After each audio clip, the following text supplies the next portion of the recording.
F hub వారి పియాన్ ద ఫ్లీ గచ్చిబౌలిలో డిసెంబర్ 15న రాహుల్ సిప్లిగంచే Oscar range live concert. For booking contact. Andhra Pradesh రాష్ట్రం మరొక బిగ్ బ్రేకింగ్ కి ప్రిపేర్ అవ్వాల్సినటువంటి పరిస్థితి ఎదురవుతుందా? మెగాస్టార్ ఫ్యామిలీ ఒక అరుదైన రికార్డును సొంతం చేసుకోబోతుందా? ఈ ప్రశ్నలకు సమాధానం అతి త్వరలోనే లభించబోతుంది. రాజ్యసభలోకి మెగా ఫ్యామిలీ నుంచి ఎవరు అడుగు పెట్టబోతున్నారు అనేటువంటి ప్రశ్నకి సమాధానం దొరకబోతున్నట్టుగా ఒక సమాచారం ఢిల్లీ సర్కిల్స్లో చక్కర్లు కొడుతుంది. అదేంటి? గత కొంతకాలంగా అంచనాలు వేశారు, నాగబాబు మెగా ఫ్యామిలీ నుంచి రాజ్యసభలో అడుగు పెట్టబోతున్నారని. కానీ అనూహ్యంగా ఆయన రాష్ట్ర క్యాబినెట్లోకి అడుగు పెడతారనేటువంటి క్లారిటీ అఫీషియల్ నోట్ ద్వారానే కూటమి నాయకత్వం ఇచ్చేసింది.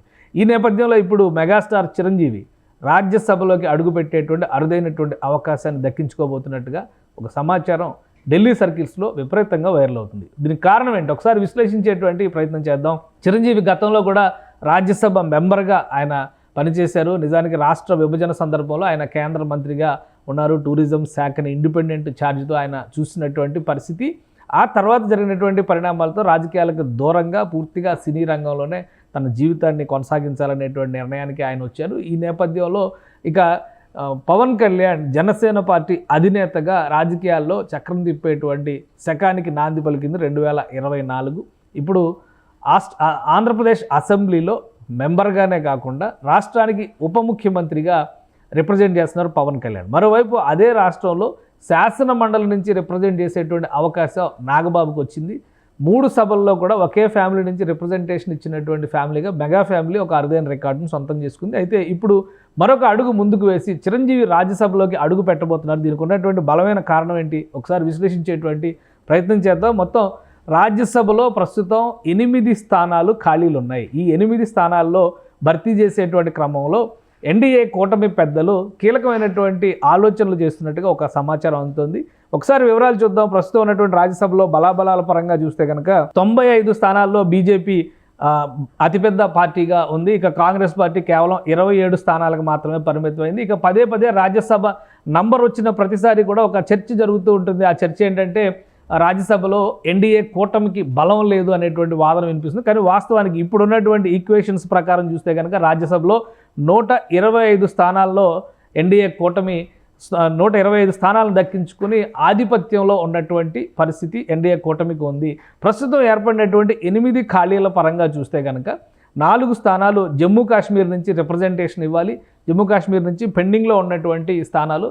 మరొక 4 స్థానాలు రాష్ట్రపతి కోటాలో 12 స్థానాలను నామినేట్ చేస్తారు. అందులో 4 స్థానాలు జూలై నెలలో ఖాళీ అయ్యాయి. ఈ 4 స్థానాలని కూడా జనవరిలోపు భర్తీ చేయాల్సినటువంటి పరిస్థితి ఉంది. ఇటీవల రాజీనామాలు చేసింది. అంటే సెప్టెంబర్లో, అక్టోబర్లో, నవంబర్లో కొన్ని రాజీనామాలు అయినటువంటి స్థానాలు మొత్తం 5 స్థానాలకి ఇటీవలే నోటిఫికేషన్ ఇచ్చింది. ఆంధ్రప్రదేశ్లో కూడా నామినేషన్ల స్వీకరణ ప్రక్రియ కంప్లీట్ అయింది. ఆంధ్రప్రదేశ్ నుంచి 3 స్థానాలు, హర్యానా నుంచి 1 స్థానం, ఒడిషా నుంచి మరొక స్థానం. ఈ 5 స్థానాలకి కూడా బీజేపీ 3 స్థానాలకు అభ్యర్థులను పెట్టింది. తెలుగుదేశం పార్టీ 2 స్థానాలకు అభ్యర్థులను పెట్టింది. ఈ అభ్యర్థులందరూ కూడా ఏకగ్రీవం అవుతారు కాబట్టి ఎన్డీఏ కూటమి కోటాలోకే ఈ సీట్లు కూడా వెళ్ళిపోతాయి. ఇప్పుడు రాష్ట్రపతి కోటాలో ఉన్నటువంటి సీట్లపైన బీజేపీ అధిష్టానం ఫోకస్ పెట్టినట్టుగా సమాచారం ఉంది. ఇందులో భాగంగా 2 తెలుగు రాష్ట్రాల్లో కూడా ఇమేజ్ కలిగినటువంటి వ్యక్తిగా, అలానే పరపతి కలిగినటువంటి కథానాయకుడిగా రాజకీయాలకు దూరంగా ఉండాలని భావిస్తున్నటువంటి తరుణంలో సమాజ సేవ విషయంలో కూడా దాదాపు 25-30 సంవత్సరాలుగా చిరంజీవి గారు చేస్తున్నటువంటి సర్వీసెస్ అందరికీ తెలిసినవే. ఈ నేపథ్యంలోనే ఇటీవల పద్మ విభూషణ్ పురస్కారంతో చిరంజీవిని సత్కరించారు. ఇదే అంశానికి సంబంధించి సుమన్ టీవీ గతంలో కూడా పద్మ విభూషణ్ చిరంజీవి గారికి రాబోతుంది అనేటువంటి ఒక వార్తని ఢిల్లీ సర్కిల్స్లో ఉన్నటువంటి చర్చని ప్రేక్షకుల ముందరకు తీసుకొచ్చింది. అప్పట్లో ఇది నిజం కాకపోవచ్చు అనేటువంటి అభిప్రాయం వచ్చింది. కానీ ఫైనల్గా అదే నిజమని రుజువైంది. చిరంజీవి గారు పద్మ విభూషణ్ అందుకున్నారు. ఇప్పుడు అదే తరహాలో రాజ్యసభకి కూడా చిరంజీవి గారు ప్రిపేర్ అవ్వాల్సినటువంటి పరిస్థితి కనిపిస్తుందా? ఎందుకంటే ఢిల్లీ పెద్దలు తలుచుకుంటే కాదనేటువంటి పరిస్థితి ఉండదు అనేటువంటి సంకేతాలు చాలా స్పష్టంగా ఉన్నాయి. దేశవ్యాప్తంగా కూడా అందరికీ తెలిసినటువంటి వ్యక్తిగా, అలానే చిరంజీవి గారికి రాజకీయాలతో సంబంధం లేని రాష్ట్రపతి నామినేటెడ్ కోటా కింద రిప్రజెంట్ చేయడం అనేది కళా, సేవ, సాహిత్య రంగాలకు సంబంధించినటువంటి అనేక మంది ప్రముఖులు ఈ కోటాలో రిప్రజెంట్ చేసేటువంటి అవకాశం ఉంటుంది. కాబట్టి ఫైనల్గా చిరంజీవి గారికి ఇందులో అవకాశం ఇస్తే రాజకీయ రంగు ఉండదు. కాబట్టి 2 తెలుగు రాష్ట్రాల్లోనూ ఆయనకు అలానే దక్షిణ భారతదేశంలో కూడా ప్రత్యేకమైనటువంటి గౌరవం దక్కినటువంటి అభిప్రాయం ఉంటుందని ఆలోచన ఎన్డీఏ పక్ష నేతలు చేస్తున్నట్టుగా సమాచారం ఉంది. దీనిపైన అతి త్వరలోనే, ఎందుకంటే జనవరిలోగా ఈ నామినేటెడ్ పోస్టులన్నీ కూడా భర్తీ చేయాల్సినటువంటి అవసరం ఉంది. ఈ ఖాళీ ఉన్నటువంటి సభ్యులందరినీ కూడా భర్తీ చేయాల్సినటువంటి అవసరం ఉంది. కాబట్టి ఇది ఒక అరుదైనటువంటి సందర్భం కలిగిస్తుంది. ఒకవేళ ఇదే వాస్తవ రూపంలో జరిగితే రాజ్యసభలో చిరంజీవి గారు, అలానే రాష్ట్ర శాసనసభ శాసన మండలిలో ఇద్దరు అన్నదమ్ములు నాగబాబు, పవన్ కళ్యాణ్, అంటే ఒకే ఫ్యామిలీ నుంచి ముగ్గురు వ్యక్తులు వివిధ స్థాయిల్లో ఉన్నటువంటి చట్టసభలకి రిప్రజెంట్ చేసినటువంటి ఒకే సందర్భంలో ఒకే సమయంలో రిప్రజెంట్ చేసినటువంటి అరుదైన రికార్డు మెగా ఫ్యామిలీ నమోదు చేసే అవకాశాలు స్పష్టంగా కనిపిస్తున్నాయి. ఒకవేళ ఎన్డీఏ అధిష్టానం కోరితే చిరంజీవి గారు కాదనేటువంటి పరిస్థితి లేదు అనే సంకేతాలు స్పష్టంగా ఉన్నాయి. ఎన్డీఏ ఎవరిని ఫైనల్ చేస్తుంది? దీనికి ఒక ఉదాహరణ కూడా మనం చూడొచ్చు.